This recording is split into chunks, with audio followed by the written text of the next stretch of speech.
চুল পড়ে যাচ্ছে। বর্তমান সময়ে চুল পড়ে যাওয়ার সমস্যা একেবারেই খুবই কমন, বিশেষ করে আমাদের ছেলেদের।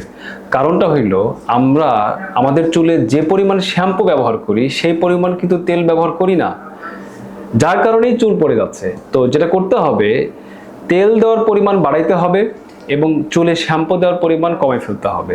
কারণ আমাদের মাথার যে স্কাল্পের যে স্কিন, এটা অনেক বেশি সফট। এখানে ব্লাড সার্কুলেশন খুবই কম হয়, কারণ এখানে অনেক ভেইন কম থাকে, আর্টারি কম থাকে, যার কারণে ব্লাড সার্কুলেশন কম। তো যেখানে ব্লাড সার্কুলেশন কম থাকে বা রক্ত চলাচল কম থাকে, সেখানকার সেলগুলো কম পুষ্টি পায়। সেই জন্যে বাহির থেকে পুষ্টি দেওয়ার প্রয়োজন হয়।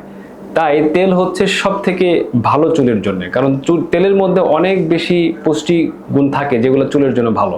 যখন আপনি বাইরে থেকে তেল দিবেন, তখন আমাদের মাথার যে স্কালের সেলগুলো অনেক বেশি অ্যাক্টিভ থাকে। এই কথা বলার পরে আপনারা অনেকেই মনে করবেন কোন তেল ব্যবহার করার জন্য বলবো। আসলে কোন নির্দিষ্ট পরিমাণ কোন তেল ব্যবহার করার প্রয়োজন নেই। আপনি চাইলে নারিকেলের তেল ব্যবহার করতে পারেন বা আমলা তেল ব্যবহার করতে পারেন, যে কোনো প্রকার তেল, কিন্তু রেগুলার তেল ব্যবহার করতে হবে, কারণ আমাদের স্কাল্পের জন্য পুষ্টির প্রয়োজন।